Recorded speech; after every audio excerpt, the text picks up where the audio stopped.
Comic book community, what is going on? I had the chance to attend two small-ish type of conventions, one a little bit bigger than the other, in the past month. Basically, in the month of April 2024, I went to Big Lick Comic Con, which is usually based out of Richmond, but they have a Washington, D.C., Dulles, Virginia branch that happens every year. And then I went to Ithacon, which takes place at Ithaca College. My niece goes to Ithaca, and she lured me to a visit so that we could go to the student-run convention. So Ithacon is much smaller than a normal convention. It's in a large room at a college, like a banquet hall. And it's run by the students, and it's run for many, many years. I didn't realize this. And it is Ithaca, New York, I should say.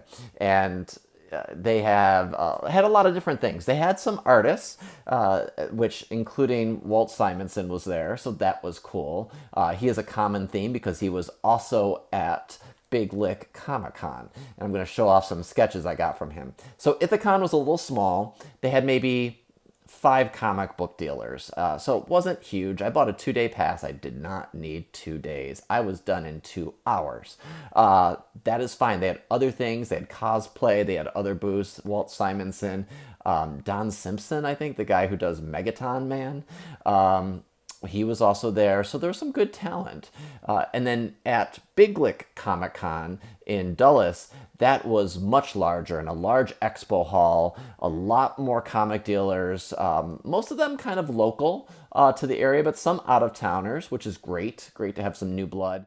And then they had a great celebrity panel. They had like the TMNT folks, the character voices for the cartoon, and I think some X-Men animated series voice actors. But Walt Simonson was also there, so that was my draw for both. Because my goal, if I can get an artist at a smaller con and not have to wait in line, that's amazing. And Walt Simonson's line at Baltimore Comic Con is usually 3 to 5 hours long. At both of these cons, I waited in line less than a half hour. And I would go in line and he would do a signature or a sketch, and then you could go to the back of the line and get another sketch. And so that's what I did. I got 2 sketches at each of these cons. I'm going to show the Simonson sketches. They're not all winners. I just have to be honest with you right there. They're not all my favorites. I went in thinking, let me ask him to do something different that you haven't drawn much of or at all, because I think that's sometimes a nice challenge. And these are all quick sketches. The only option is that you get a quick sketch from him. He does it in about a minute, and so this, or maybe 2, but the sketch I asked for first was Spider-Man. I thought that could be really cool, and so this is the Spider-Man I got on this blank cover. These are not graded because CGC had no presence there. I'm actually like thinking, do I send these in for the CBCS, because CGC's wording is so vague about their verification program now with JSA. Anyway, Spider-Man, not my favorite. I appreciate Walt for sure. He's doing these quickly, but what I'm learning is stick to your wheelhouse. Ask the artist to do characters that they're more familiar with, or give them a guide. Give them a picture to go off of. And some people did, but maybe Spider-Man is not in Simonson's sweet spot. That said, I asked him to do a Galactus, and I'm very happy about that. I did some research, and I saw that he had done one, and he did this Galactus for me. And this is the one that was the winner for me. Of the 2, this is a fun one. You can only do it so big on a blank cover. But you got Simonson's dinosaur, or actually, it doesn't go like this. Yeah. Dinosaur drawing, which is his signature, the O in Simonson. So that's fun. I would love to get these graded by one of the by one of the verification companies. So we will see which one wins my business. At Ithacon, so those were at Big Lick. At Ithacon, I wanted to do a Fantastic Four because again, that's in his wheelhouse. And then I found I had this blank regular paper cover that was like a burnt cover for Fantastic Four 36. And I got this Human Torch. He looks a little sad. I wish he was a little smiley or like a smirk as Johnny Stormoff often does. Lots of flames there. I see where he's going with this. So not bad at all. So this was my first one. And I like to say this is the warm-up. So Spider-Man was the warm-up for me. And the first con, this one was the warm-up in the second con. And the one that I really loved that he did is Uncanny X-Force #1. He did a cable for me. Now, I showed him a picture of a cable he had drawn from someone else, and it was on eBay. Someone had sold it for like $350. By the way, he charges $45 per sketch. So really great deal. These are quick sketches. That's the only option. But this cable came out really nice. I like this better than the one that I showed him. So he did a really good job with these sketches. So there's that. I also had him do a signature at Big Lick Comic-Con on this Fantastic Four 353, first appearance of Mobius, and the signature looks so good there with his Human Torch. This is definitely one I will get verified. I'm debating whether I send it off to get pressed. I need to examine that. I bought this at the con. I saw it for $5. I was like, okay, I'll grab it. I'll get his signature on it because it's a cool cover. The signature will pop. It's not that busy. A lot of his covers have a lot going on. So when there's a not so much busyness, that signature will pop. Okay, so let's get into the actual books that I picked up at this con. These are ones at Ithacon as well as Big Lick Comic-Con. And it's fun to go to different cons out of your town because then you get to see different dealers. Although Ithacon is not far from where I grew up. It's about 2 hours east of where I grew up. And so some of the dealers are from my hometown dealers when I go back. I did find a really nice copy of Fantastic Four 72. And if you see prices, I don't remember what I paid for these, I'll be completely honest. But most of these I bundled and got deals and negotiated, so I was pretty happy with the deals I was able to find, especially because I did go back for the last hour of Ithacon.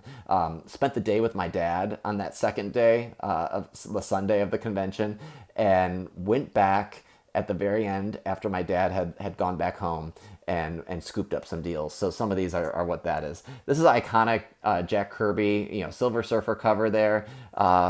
With Silver Surfer being such a hot commodity generally, but also with the spec market kind of going a little up and down about him, this is a good book to have. It's iconic.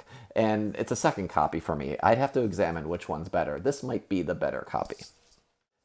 Picked up a nice copy of X-Men 171, Rogue Joins the X-Men, with everything surrounding X-Men 97. This is just a nice second copy. Apparently Simonson did something with this book. I don't think he did the cover. He might have been a writer, but I'm sure he did some art somewhere in there. I'd have to double check. But iconic 70s Rogue joining the X-Men team. I saw this next book on a wall. I've never seen it on a wall, so I snagged it.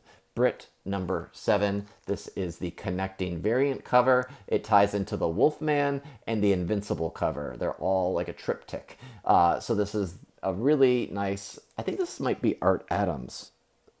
Yeah, Art, oh no, this is not Art. Yeah, it is Art Adams and another artist too, Williams.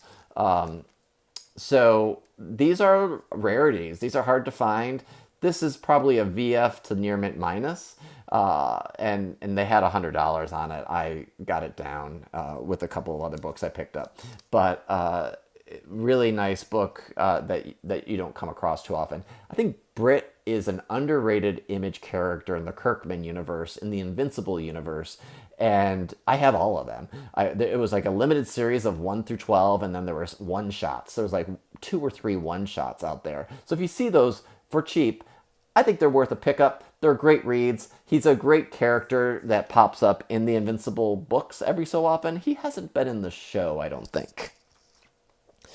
Another book I found originally listed for $50, but again, I negotiated, is Ultimate Comics All New Spider-Man #1. Not just #1, but the newsstand.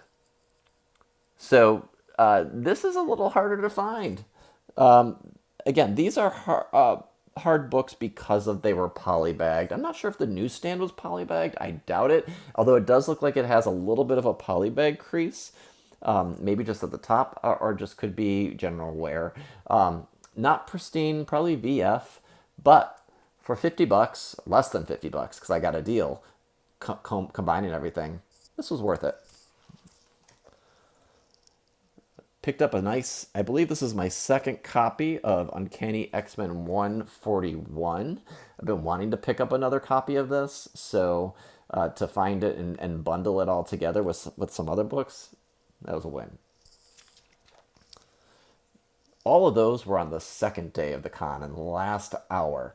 The only thing I picked up on that first day when I spent 2-3 hours there, other than with the Walt Simonson sketches, was this Amazing Spider-Man 86. Picked it up for $40. First Black Widow spandex black traditional costume that you and I all know and love. It's the first appearance of that costume, and it was in Spider-Man 86. All right, the last 3 books are from Big Lick. Big Lick Comic-Con. I picked up Savage Dragon 139 from my friends at Pop Up Comics. So they had a great sale. Picked that one up for about $10. Invincible is in that issue. And I've been picking up Savage Dragon as I find it. I sold the whole set I had a while back. I'm missing the books, and if I find them for cheap or if I find fun issues that I love, then I'll pick them up again. Captain America 272. Nice copy there. We got First Vermin. Power of Warlock 14. This was $3. Nice Jim Starlin book. And last but not least, a newsstand of Savage Dragon 13, a Jim Lee book. It's a newsstand. Nice condition, I think. Probably VF plus, near mint minus, if that. It might just be VF. But really cool when they did the swap. The image creators swapped characters. I hope you enjoyed the books. I certainly did. These were fun to hunt for. All of them have a soft place in my heart. I picked them up for very specific reasons because I'm curating my collection very carefully to not gigantically explode it. I have not been selling much, and that's because I'm happy with my collection. There's not much I'm looking to purge at this point. And it's been busy, and the market is junk. And so I'm not really needing to sell anything because these are books I love. Certainly at times I will move and shake some other books, but for now I'm taking a slight break from that. But just seeing what books I find out there at really great deals. So hopefully you're finding some books out there as well. Hopefully you're enjoying the hunt. I certainly am. I'm getting that fire back in me because I was taking a break from conventions, but convention season is back, and so is Longbox. So I'll see you next time. Be sure you subscribe. I am doing more videos, and make sure you comment down below. Let me know what you think. I'll talk to you later. Bye-bye.